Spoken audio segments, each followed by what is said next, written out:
mon activité, elle se compose principalement d'enseignement équestre. D'enseignement équestre dans son ensemble, d'abord apprendre à se comporter avec un cheval, le savoir-être, hein, priorité de chaque apprentissage. D'abord apprendre à se tenir à cheval à pied, à observer un cheval, à observer son déplacement, son espace, sa connivence avec ses compagnons, ses collègues et son entourage.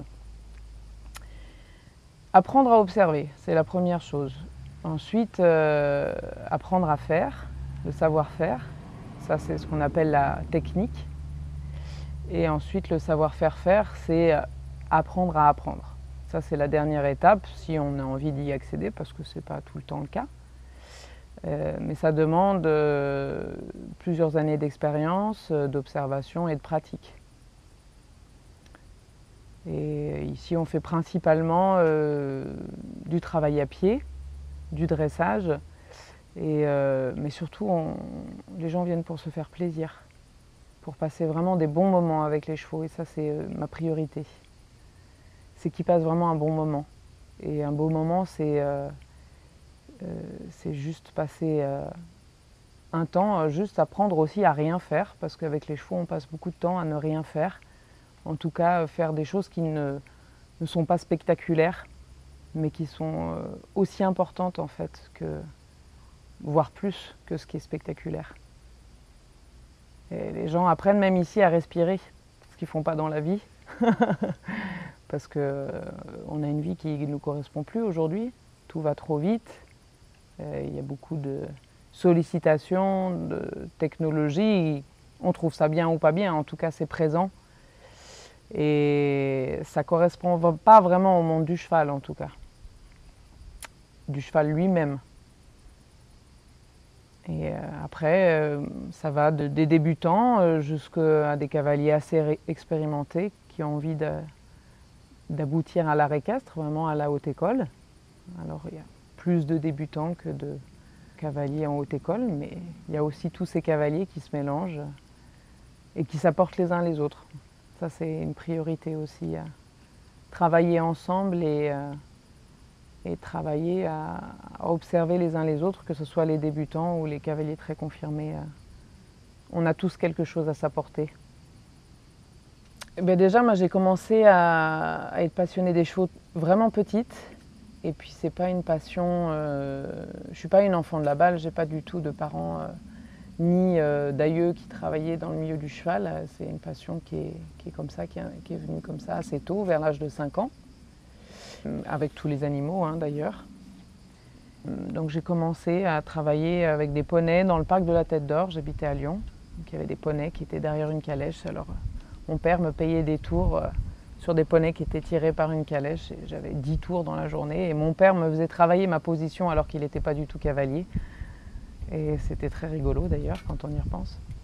Et puis j'ai commencé à monter en centre équestre, à poney, à cru, parce qu'il n'y avait pas les moyens à l'époque, hein, c'était il y a 30 ans maintenant.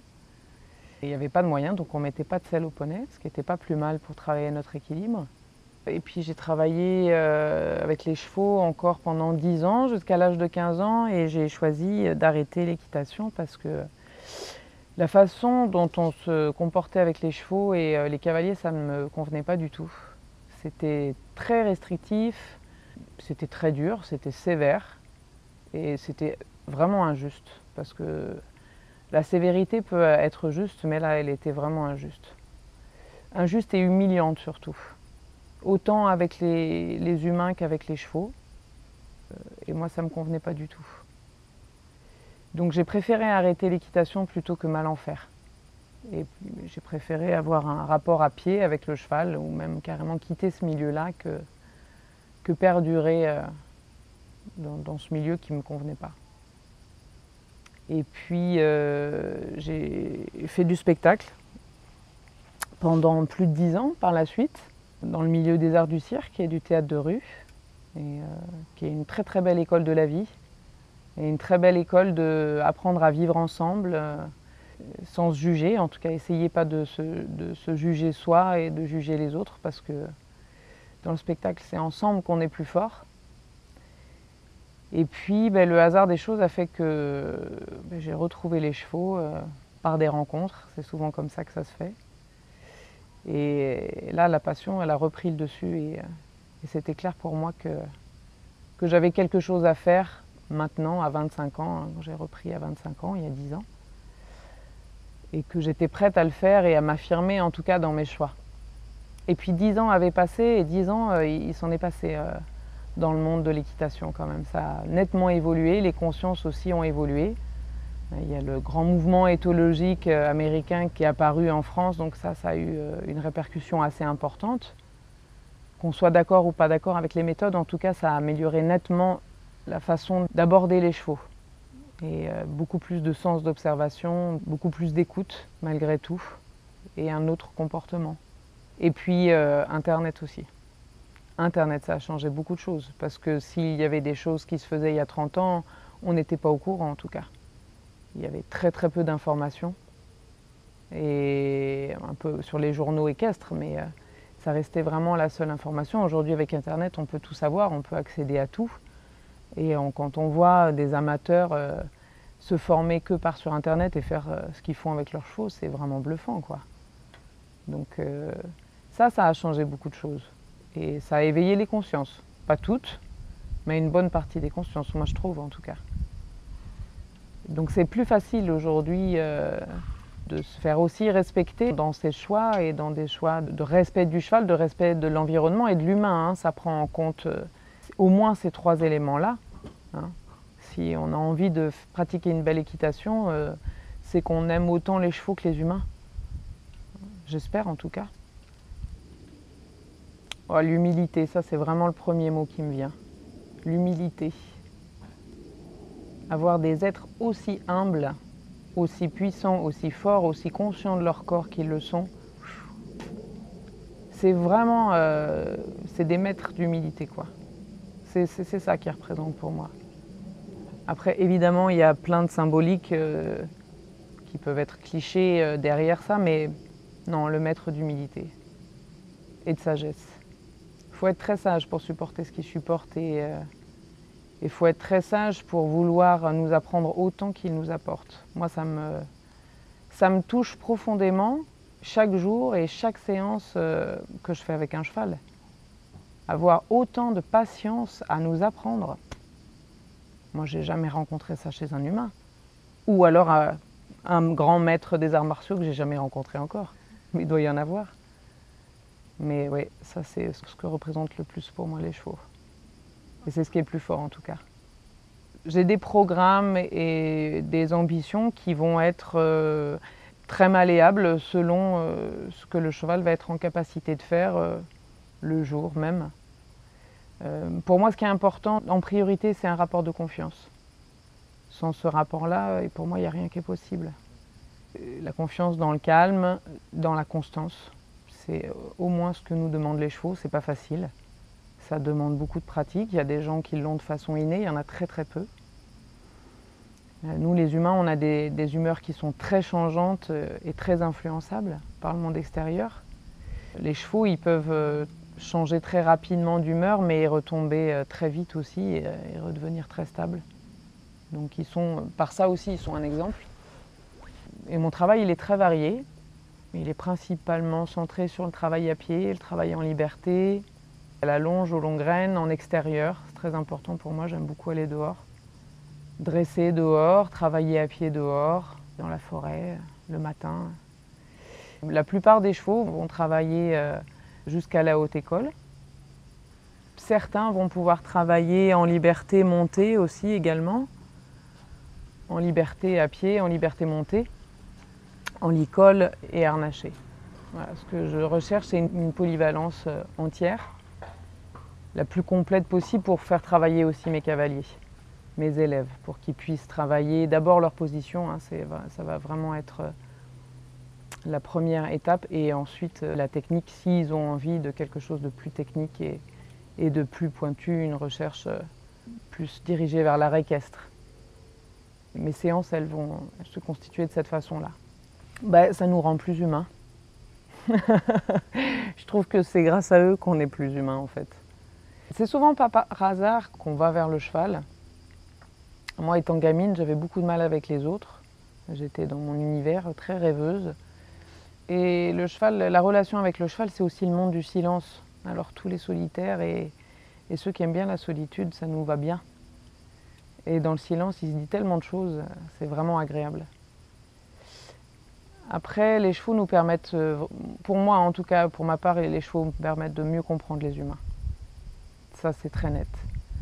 Et ils nous rendent meilleurs.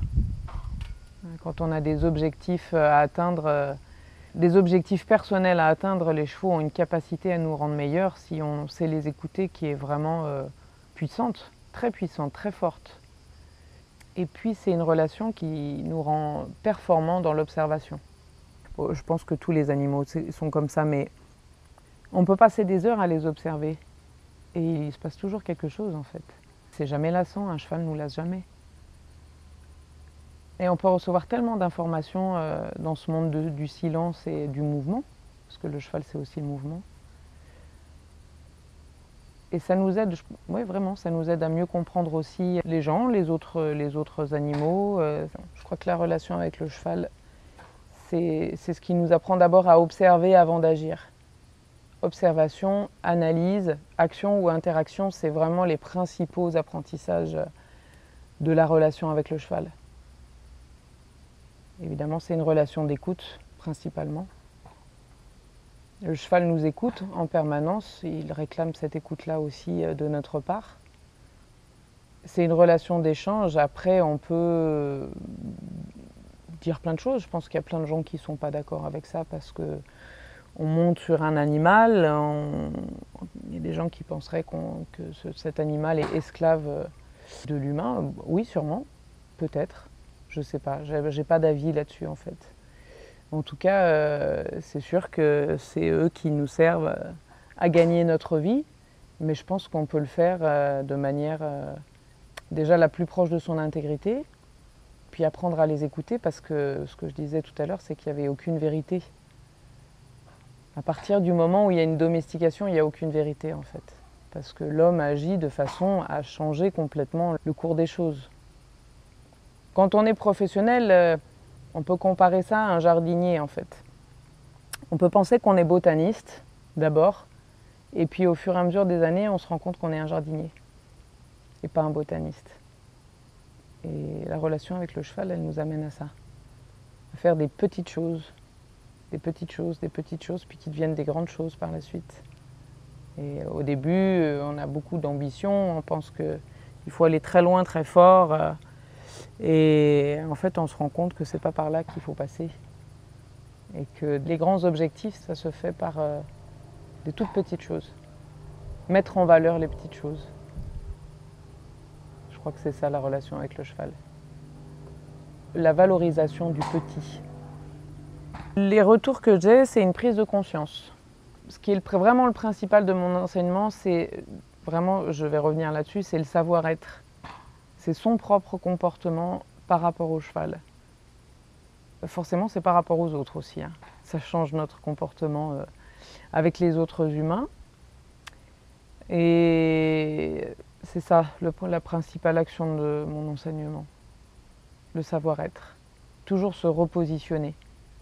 Développer son observation, développer son écoute, le non-jugement. Ça, c'est quelque chose qui est très difficile pour l'humain, pour notre éducation.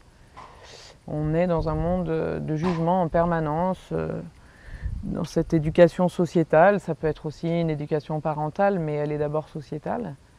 Tout est sur le jugement, basé sur le jugement de ce qu'il faut faire, pas faire, de ce qu'on a le droit de faire ou pas faire. Le cheval, il n'a aucun jugement.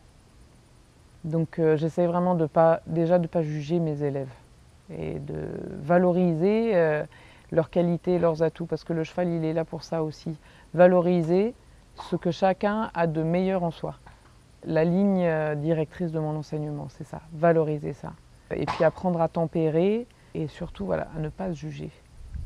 Parce que quand on se juge, ça ne rend pas du tout service ni à l'humain qui travaille avec le cheval, ni au cheval qui travaille avec l'humain. La dévalorisation, ça ne sert à rien. C'est toujours l'observation, l'analyse qui va faire quelque chose, qui va permettre à l'élève de réagir de façon la plus juste possible en fait. Parce que ce qu'on recherche tous, c'est la justesse dans l'équitation, être le plus juste possible à l'instant présent. Je crois que c'est ça que j'ai envie d'enseigner le plus et de transmettre le plus. Après, au travers de différentes pratiques, mais ça va toujours être la même ligne directrice. L'Eki-Hatha, c'est Eki pour le cheval, et Hatha, ça vient du sanskrit qui veut dire le jour et la nuit. Tout ce qui est une continuité, tout ce qui est incessant en fait. Ça vient du yoga Hatha, qui est un des yogas les plus anciens qui existent, avec le yoga Kundalini. Et le yoga, c'est un enseignement que j'apprécie beaucoup. J'ai baigné dedans depuis que je suis petite, parce que j'ai plusieurs membres de ma famille qui sont enseignants de yoga. Ce que j'aime beaucoup dans cet enseignement, c'est que c'est un enseignement global. Le yoga, c'est pas qu'une pratique physique, c'est une philosophie de vie en fait. Et c'est une façon d'être, ça se rejoint parfaitement avec les arts martiaux, avec tous les arts en fait. Les arts qui sont vraiment correctement pratiqués ont les mêmes lignes directrices, que ce soit l'art équestre, que ce soit les arts martiaux, que ce soit le yoga, que ce soit la peinture, que ce soit le tir à l'arc, n'importe quel art. Quand il est fait avec conscience, il a les mêmes priorités en fait. Il y a une pratique physique qui est essentielle à cheval déjà.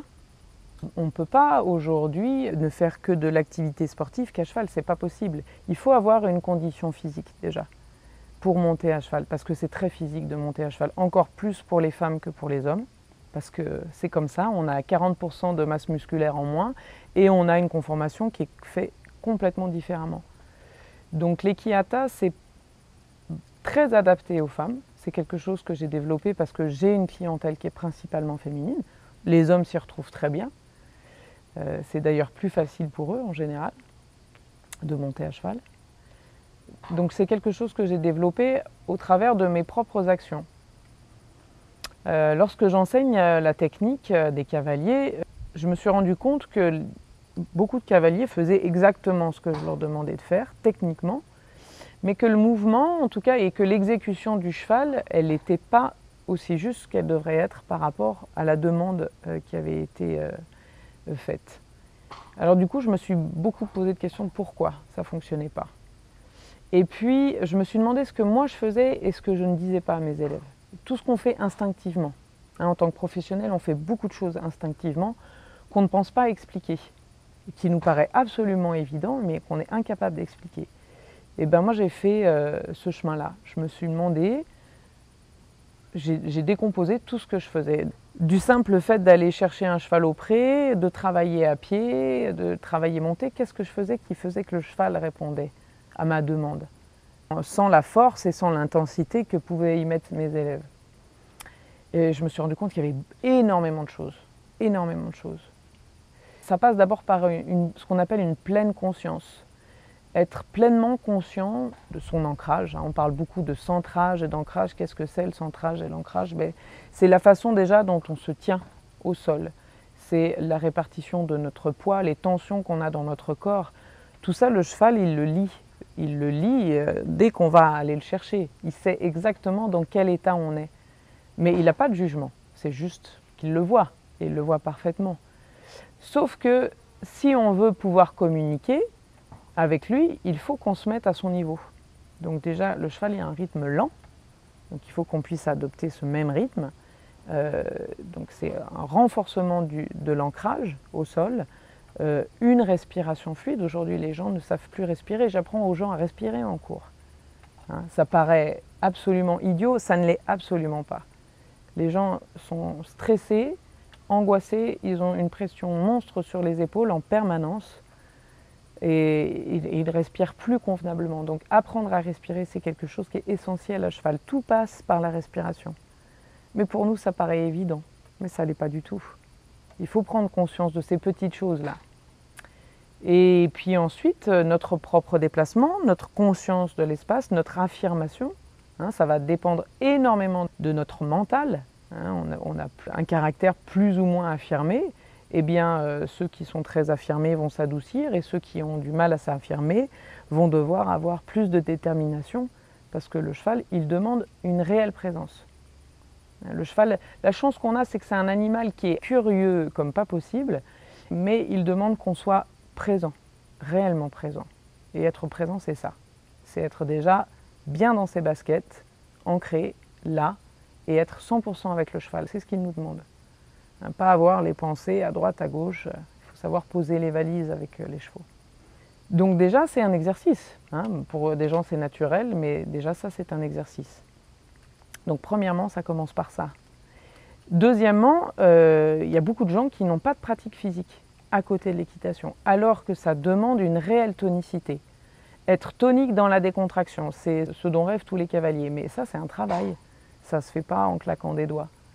Et c'est un travail qui est rigoureux, donc il faut avoir une activité sportive à côté. Nuno Oliveira le disait il y a 50 ans déjà. C'était écrit, et il n'y a pas que lui qui l'a écrit, ça a été écrit dans tous les livres des anciens maîtres. Pourquoi la garde républicaine il passe sur la balance? Pourquoi il faut au moins 2 ans de formation sans étrier aux cavaliers de l'école de Vienne pour avoir une bonne assiette, alors que c'est déjà des cavaliers très confirmés quand ils rentrent à l'école de Vienne. Les gens ne se rendent pas compte à quel point il faut s'investir mentalement mais physiquement pour l'équitation. C'est un art qui est antagoniste. Le cheval n'est pas fait pour porter le cavalier n'est pas fait pour monter sur un cheval. Donc le dressage, c'est ça. C'est de mettre 2 athlètes en forme pour que l'un puisse fonctionner avec l'autre. C'est ça le sens du dressage. Et l'équiata, moi j'ai appelé ça l'équiata. Ça peut s'appeler simplement de l'équitation. Aujourd'hui, il faut un terme pour définir quelque chose. Donc j'ai appelé ça l'équiata, parce que c'est ma façon de le transmettre.